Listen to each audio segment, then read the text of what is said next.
Hi guys, good morning. I'm making another video about a twin cam 12 valve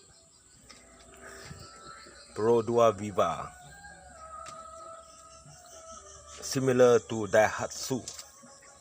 So I'm having a problem with this car, which is every time I stop at a traffic light, my air conditioning is on and my foot is on the brake pedal and it is still in drive.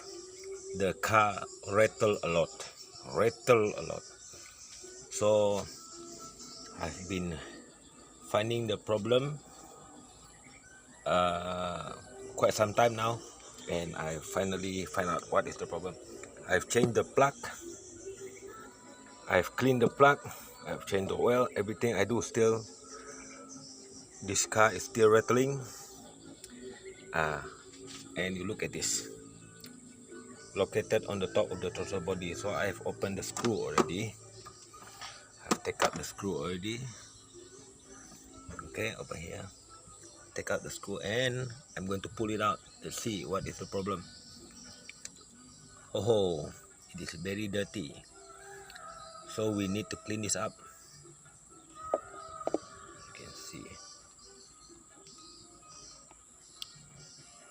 we need to clean this up. It is very dirty. This is the problem, guys. Do not bring your car to any workshop, because they will simply pull this out and clean it, and then they will charge you a fortune. Alright guys, thank you for watching my video. Remember, Pro 2 Viva or Daihatsu.